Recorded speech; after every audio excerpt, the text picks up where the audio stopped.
ఎంతో ధైర్యంతో చివరికి చావు నోట్లో తలబెట్టి మరి ఢిల్లీ మెడలు వంచి ఏ రకంగా తెలంగాణ సాధించామో కూడా వివరంగా మరి ఆ పరిణామ క్రమాన్ని కూడా చెప్పారు.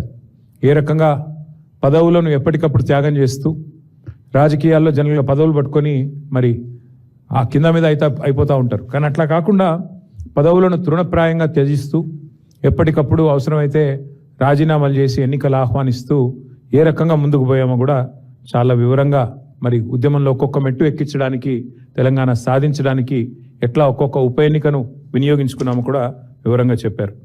దాంతోపాటు తెలంగాణ రాష్ట్ర ఏర్పాటు జరిగిన తర్వాత మరి గౌరవనీయులు కేసీఆర్ గారి నాయకత్వంలో ఏ రకమైన మరి పరిపాలన జరిగింది, ఏ రకంగా ఏ ఆలోచనతో ఎంత ప్యాషనేట్గా ఎంత ఉద్విగ్నతతో పనిచేసినామో అది కూడా చాలా వివరంగా చెప్పారు. దానిలో కూడా సహకరించిన రాష్ట్ర ప్రభుత్వ అధికారులకు కూడా వారు ధన్యవాదాలు చెప్పారు. మాతో పాటు రాష్ట్ర ప్రజలకు సంక్షేమ ఫలాలు అభివృద్ధి ఫలాలు అందించడానికి కలిసి వచ్చిన ప్రతి ఒక్కరికి కూడా వారు ధన్యవాదాలు చెప్పారు. రైతు బంధు లాంటి ఒక అద్భుతమైన పథకాన్ని ప్రపంచంలో ఎక్కడా లేని విధంగా తీసుకొచ్చి రైతన్నలకు అందించిన ఘనత కేసీఆర్ గారిది. యునైటెడ్ నేషన్స్ కూడా ప్రశంసించిన రైతు బంధు లాంటి పథకం, దాన్ని ఎందుకు పెట్టాల్సి వచ్చింది, ఏ కారణం చేత రైతు బంధు పథకం తీసుకొచ్చాం, అవన్నీ కూడా వివరంగా చెప్పారు. అదే రైతు బంధుని వాళ్ళ కాంగ్రెస్ ఎట్లా నిర్వీర్యం చేస్తున్నది, ఏ రకంగా ఈరోజు ఒక్కొక్క ఎకరానికి ఒక్కొక్క దఫాగా పైసలు ఇస్తూ దానికి కూడా మరి ఎంత ప్రచారం చేసుకుంటున్నారు, ఎంత చండాలంగా ఈరోజు ప్రభుత్వం నడుస్తున్నది, ఇది కూడా వారు వివరంగా చెప్పారు. ఏ రకంగా మళ్ళీ తిరిగి రాష్ట్రంలో వ్యవసాయ రంగంలో సంక్షోభం ఉందో దాని మీద కూడా సమావేశం విస్తారంగా చర్చించింది. నిజానికి ఈరోజు తీసుకున్న అతి ముఖ్యమైన నిర్ణయం ధాన్యం కొనుగోళ్లలో రాష్ట్ర వ్యాప్తంగా ఏదైతే రాష్ట్ర ప్రభుత్వ నిర్లక్ష్యం వల్ల రైతులు తీవ్రంగా నష్టపోతూ ఉన్నారు, ఇవాళ దళారుల పాలైపోయింది ధాన్యం.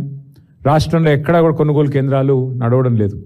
సమావేశం ఏం తీర్మానం చేసింది అంటే బీఆర్ఎస్ ప్రభుత్వం ఉన్నప్పుడు ఏ రకంగానైతే ఎలాంటి ఆంక్షలు లేకుండా కొనుగోలు చేశామో, అది వరి అయితేనేమి, మొక్కజొన్న అయితేనేమి, సోయా అయితేనేమి, అదేవిధంగా జొన్నలు అయితేనేమి, ఇంకా ఏ పంట అయినా కూడా సంపూర్ణంగా ఎలాంటి ఆంక్షలు లేకుండా సీలింగ్ లేకుండా ఏ రకంగానైతే కొనుగోలు చేశామో అదే రకంగా కొనుగోలు వెంటనే ప్రారంభించాలి, లేదా గ్రామాన బీఆర్ఎస్ పార్టీ ఉద్యమిస్తుంది రైతుల పక్షానని చెప్పి ఈ సమావేశం తీసుకున్న అతి ముఖ్యమైన తీర్మానం అది.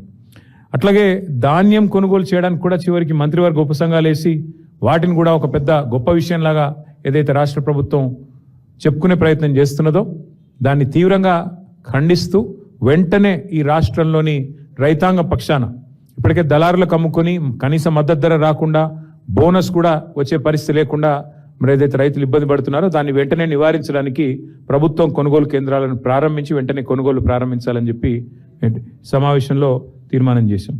అట్లాగే సింగరేణి సంస్థ విషయంలో కూడా కార్మిక లోకానికి చేసిన అభివృద్ధి మరి ఏ రకంగా అక్కడ సంక్షేమ పథకాలు ఇవన్నీ కూడా అమలు చేశామో దానికి సంబంధించి కూడా ఈ సమావేశంలో మరి చర్చించడం జరిగింది. పార్లమెంట్లో భారతీయ జనతా పార్టీ ఎంపీ తేజస్వి సూర్య అనే వ్యక్తి తెలంగాణ ఏర్పాటును పాకిస్తాన్ ఏర్పాటుతో పోలుస్తూ మరి ఒక వేర్పాటువాద సమస్యగా చిత్రీకరించడమే కాకుండా తూలనాడే విధంగా అవమానించే విధంగా తెలంగాణ ప్రజల ఆత్మగౌరవాన్ని దెబ్బగొట్టే విధంగా వారు ఏదైతే మాట్లాడారో దాన్ని తీవ్రంగా సమావేశం ఖండించింది.